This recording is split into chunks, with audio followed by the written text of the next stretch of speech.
Good day and welcome back to Elementary 72 Gaming. Before I get into this video, I'd like to ask you all to please leave a like or comment on my video and consider subscribing to my channel.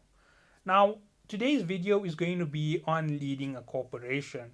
Now, this is a very difficult uh, topic. When I say it's difficult, I mean there is such a complex nature to it that trying to stay unbiased and unfocused on the real life events that are happening in our game is quite difficult to keep out of my opinions.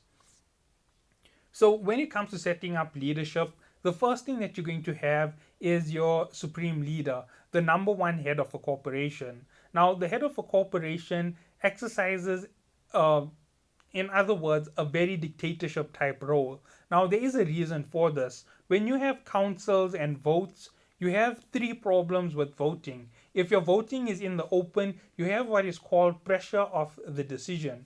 Now, pressure of the decision means that when one person casts the first vote, whoever has the guts to cast the first vote, his opinion carries over to the next person.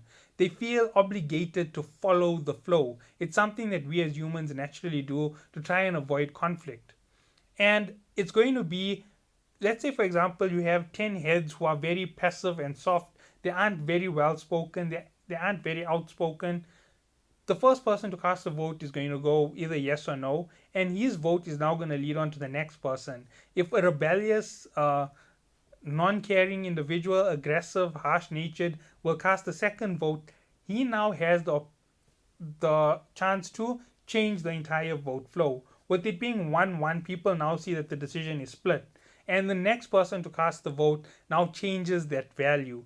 And as it keeps going, let's say that there's 20 people as part of your council, each vote makes the next vote more and more likely to follow the majority chance. And whichever one gets the first 5 votes, let's say that it's the first 5 votes and 4 go to 1 vote and 1 is on the other side. And let's say that 16 members wanted to say no. The next person, being very soft and following the flow, is going to go with the majority vote and say, okay, yes, let's do it. And the next person is going to follow the peer pressure. It's going to lead up all the way till it's now 19-1, when in actuality it would have been 16-4. That is why in reality you have something called secret ballots and so forth. And they aren't even easy to do. It makes your decision making slow. It makes the discussions long. It makes you trying to figure out a number of options, and it can make the votes even more difficult. Let's say, for example, you'll have a conversation between 20 people and 5 different ideas pop out, and you hold a vote between your 20 people, and let's say you do it secret ballot style, and it turns out that it's a four-way split. All 4 ideas have been voted for in equal numbers.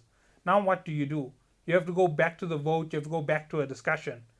And that is the problem with running things democratic in the game. That is why dictatorship is the best way for leading these corps. You need fast action, fast responses, fast decisions. And sometimes it isn't the best for your corp, but it is the best way to run your corporation without running through extra problems. Now, moving on beyond these few little issues, there are the whole breakup of operations within a corporation.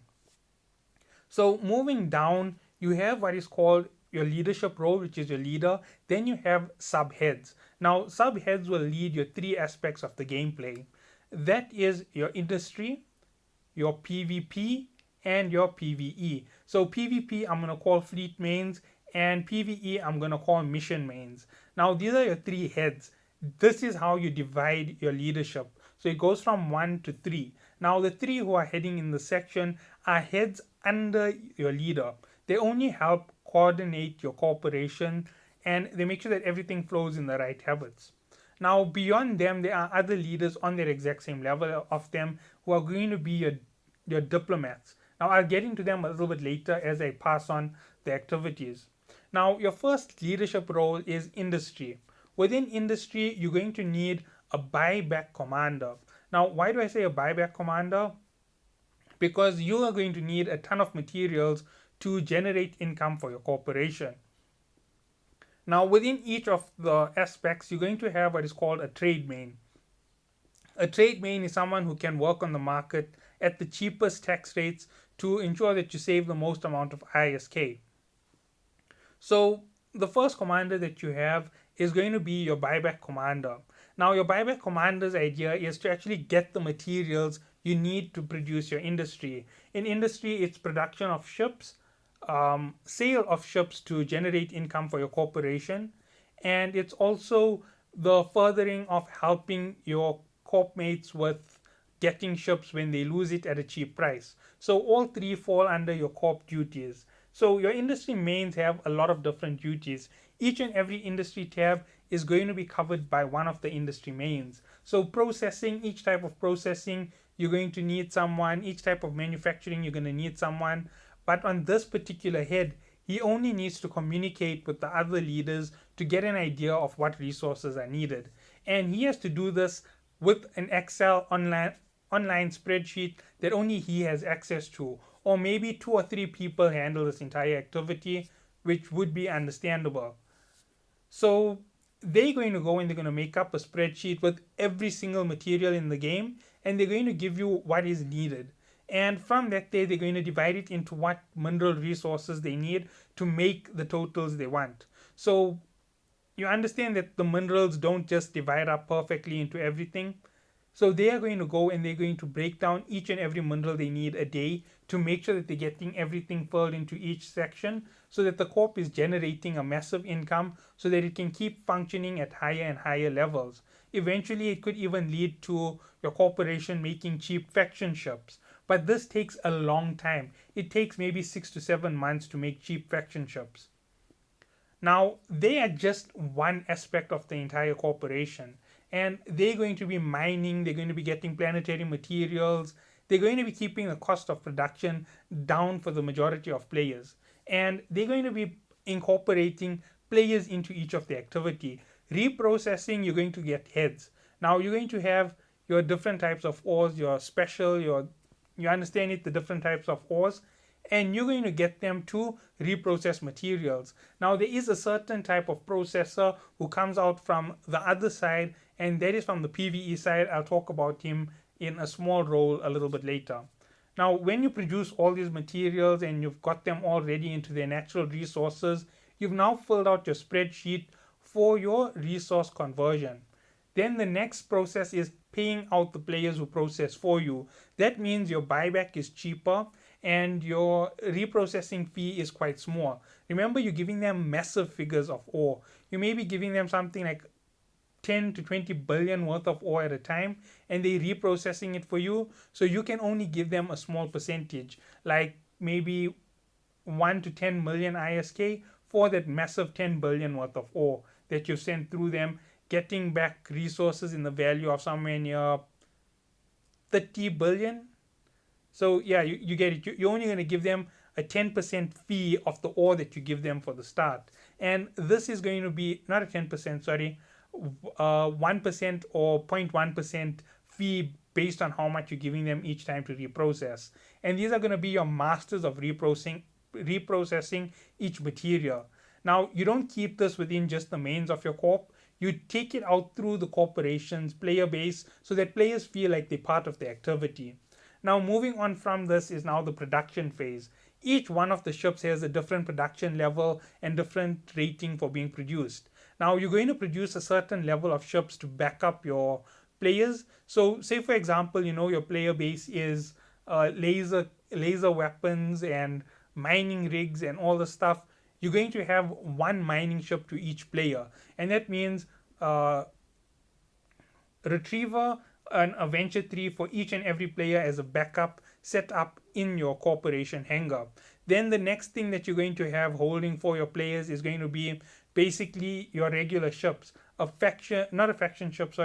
regular Navy class ships. So you're going to keep a nice storage of that for your player base, and you're going to keep building it up. Once it's completed, that's when you start selling on the market. And when you sell ships on the market, you're going to make a ton of ISK worth way more than what you're going to sell any of these ships to the players for.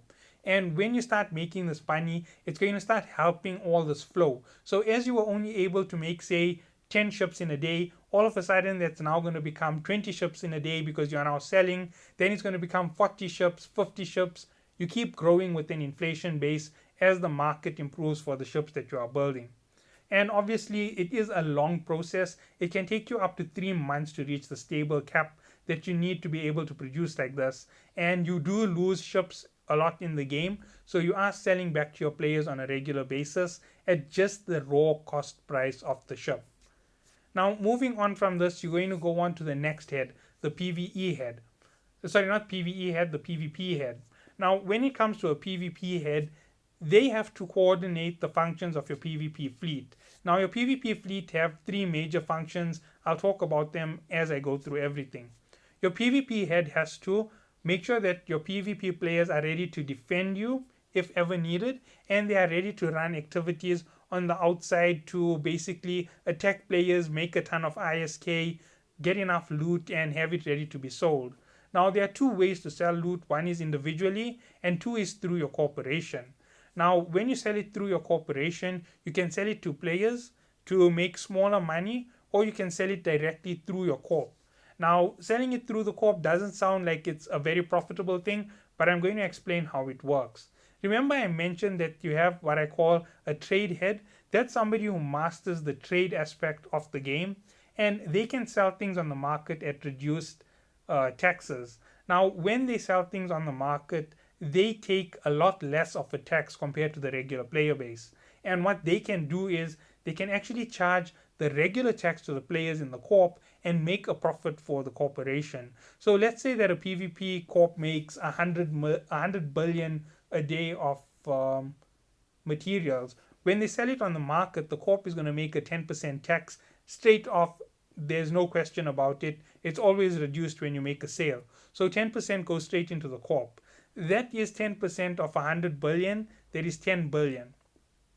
Then from this procedure of broker, the broker has about a 15% tax, and you have about a 23% tax. They are going to keep that remaining tax that should have been taken for themselves, and they're going to distribute into each player as each of the sheets showed what they were owed in terms of estimated value. Now, sometimes your values go down, sometimes your values go up, but that is the way for trading. Now, this one commander who is in charge of this trade may also take control of the PvE trade based on how much of a flow of materials come in and out of your corp, whether you need one pilot or three pilots to transport for you. Now, moving on, the PvP corp is also a part of defense, as I said. Now, when you move this freight of gear down, the PvP corp actually is going to escort them because they also make money off escorting. Now, how do they make money? They kill players who try to take out the escorts. So getting them up in terms of ISK to the highest possible ships is going to help your corporation in building these strong fleets. Now, moving on, this isn't something that comes easy. It comes in like a 3 to 4 month process before you can have the solid team. And if you are engaged in wars, that process can be longer. It might take up to 6 months. Now, the last part is your PvE corp. Now, PvE is very important for your wallet. It keeps your wallet turning in terms of figures. It isn't like mining where the income is directly based on sale. PvE gains bounties all the time for each kill they make. So making sure that your PvE is nice and strong within an area, that they're farming high level anomalies, high level missions is very important to generating your income. That is why this section needs multiple heads. You need a head for just missions, a head for encounters, a head for anomalies, scouts, dead spaces, and you need to set up teams and have ships ready for them to do this. They are so important for your corp, it's not even a small issue. You can make 20 billion, not 20 billion, 20 million of bounties of each and every 20 million of each and every dead space that you complete. You can make way more on bigger dead spaces. You can make up to 60 million if I'm correct. So there is 6 million for your corp directly in taxes every time one of these activities are completed. And there is a dead space. Then going down, Inquisitors and Scouts offer you somewhere around 10 million a completion. And when you're doing that, that's a million to the corp every time one of those activities are completed. And your regular missions do about 2 million a completion. So that's 200,000 for every single anomaly that is completed. And when you work out those figures, if you have a team of 100 players doing PvE for you, just finishing off 2 million value in anomalies each minute, that's 2 million, that's 200,000 a minute. And over a hour, you're getting millions in your corp wallet. And that's helping you with the buyback from your industry players, helping you grow as a corporation. So make sure that your PvE element stays strong. Now, when it comes to loot, this is where things get a little bit difficult. Now, I did say that you sell all of your valuable loot, but you also get what is called not so valuable loot, the MK5 gear. Now, some MK5 gear does have value, some doesn't. Whatever doesn't have value, you normally have someone who does reprocessing of scraps. And when they reprocess the scraps, they make materials and they can contribute towards your industry. Now, obviously, this is something which a lot of players don't do. So this would have to be a special player allocated into the PvE Corp to pick up all the scraps and have it done. Or you have a PvE player who does this here all the time, so you can keep buying back from them materials at a lower rate than the market. So maybe half market rate or a third of market rate on the purchase. They do work out to be a very expensive purchase, but it is something that's helping you grow your resource collection, and it will help your industry in the long run.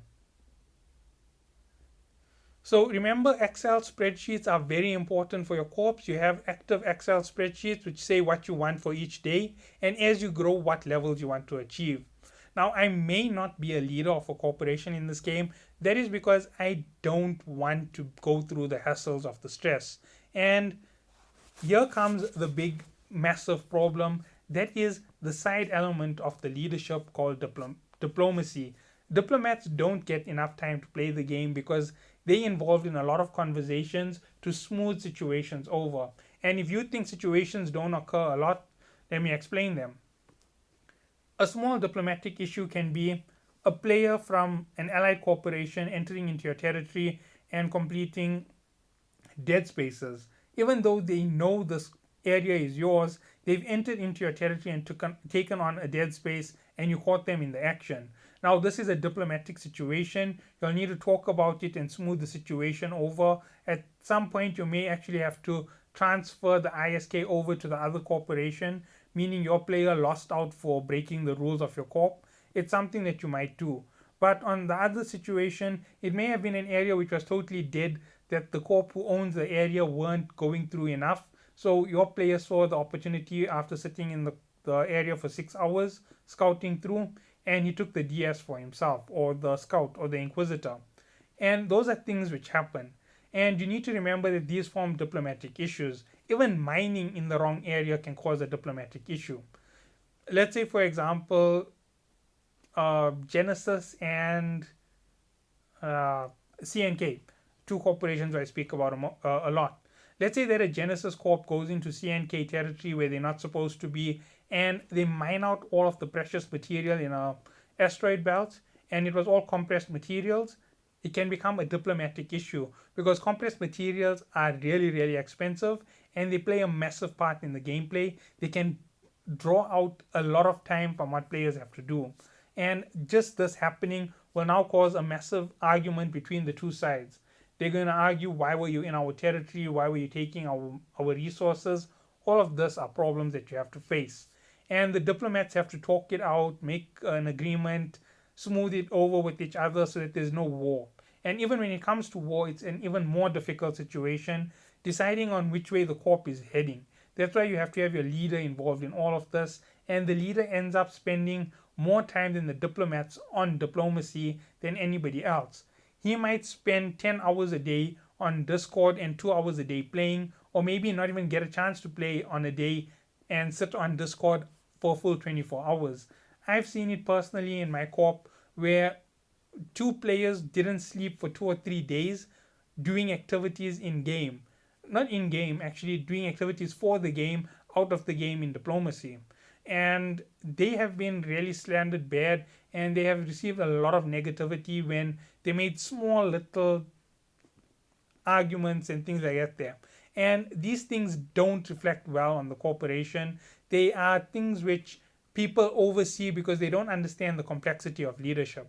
And if you had a pure leader in the head situation, you'd understand the complexity. If you're going to run it democratic, you're going to realize there's a war starting. You'll have a 5 hour conversation about whether it's peace or war.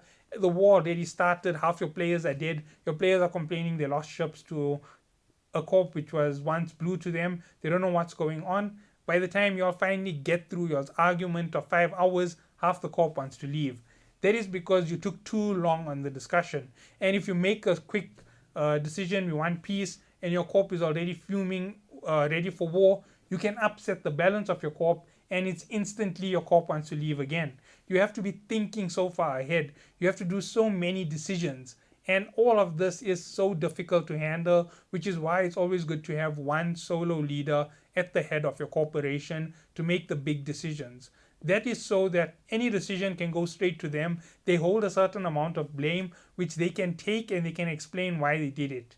And that is the way that things go, and that might be the best way to handle these corporations. Now, I am in no way an expert leader. Yes, I have led many corporations in many games. I've even been part of leadership, taken over leadership, but those are things that I won't do in Eve Echoes. It is a very difficult game to handle, and the stress can ruin your gameplay. So thank you all for watching. I hope you've enjoyed this video, and I hope that it enlightened you a little bit on the difficulties of leadership.